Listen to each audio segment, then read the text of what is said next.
ज्योतिबाच्या नावानं चांगभलच्या गजरात दख्खनचा राजा श्री ज्योतिबा राजाची चैत्र यात्रा मोठ्या उत्साहात संपन्न व कर्नाटक सीमा भागातील सर्व शासन काठ्या चैत्र यात्रा संपून आपल्या मूळ गावी सुखरूपपणे काल परतल्या। श्री क्षेत्रवाडी रत्नागिरी येथे दख्खनचा राजा श्री ज्योतिबा यांच्या चैत्र यात्रेनिमित्त सीमा भागातील अनेक खेड्यातून भेटीसाठी शासन काठ्या वाडी रत्नागिरी येथे पायी प्रवासाने प्रत्येक वर्षी जात असतात। त्याप्रमाणे यावर्षीही या शासन काठ्यात चैत्र यात्रेनिमित्त जाऊन आपल्या भक्तिभावाने ज्योतिबा राजाची सेवा करून आपल्या मूळ गावी काल मार्गस्थ झाले। या शासन काठ्या पायी प्रवासाने वाजत गाजत जातात, त्यामुळे किमान 4 ते 5 दिवसाचा पायी प्रवास ज्योतिबाच्या भक्तांना करावा लागतो। त्यात उन्हाचा कडाका, वळीव पावसाची हजेरी, पिण्याच्या पाण्याची टंचाई, त्यामुळे भक्तांना या सर्व अडचणीवर मात करून दख्खनच्या राजाची सेवा पूर्ण करून सुखरूपपणे यावे लागते। या सीमा भागातील सर्व ज्योतिबा भक्तांची शासनाकडे एकच मागणी आहे की वर्षभर शासन काठ्या योग्य रीतीने पूजा अर्चा करून सांभाळाव्या लागतात। त्याचा खूप खर्च भरपूर आहे, त्यामुळे त्यांना शासनाने आर्थिक मदत द्यावी आणि त्यांना सहकार्य करावे, असंही या यात्रेतील भक्तांनी आपले मत व्यक्त केले।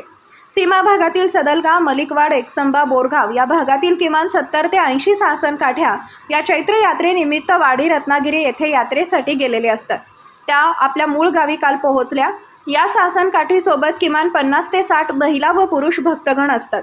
वाटेत देवाची भक्ती करत जेवण, चहा, नाश्ता आणि मित्रत्वाचा एकोपा, देवाची गाणी व शासन काठी नाचवणे यातून आनंद प्राप्ती या सर्व गुणांचा संगम या ठिकाणी या ज्योतिबा राजाच्या यात्रेमध्ये पाहावयास मिळतो।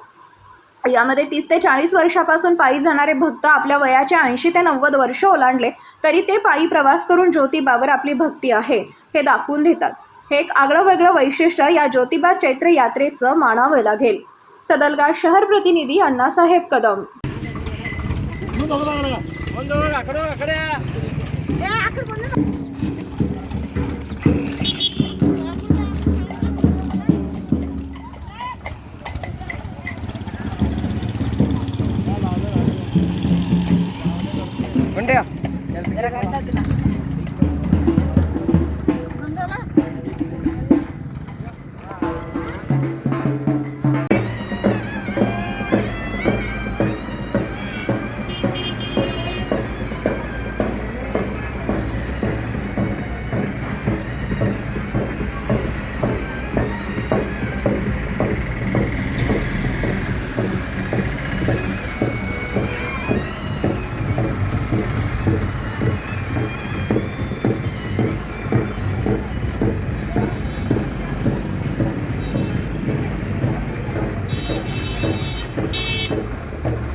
राजकारण, समाजकारण, कृषी, आरोग्य, क्रीडा, उद्योग त्याचबरोबर आपल्या भागातील प्रत्येक अचूक बातमीसाठी नवा महाराष्ट्र न्यूज चॅनलला लाईक, शेअर आणि सबस्क्राईब करा।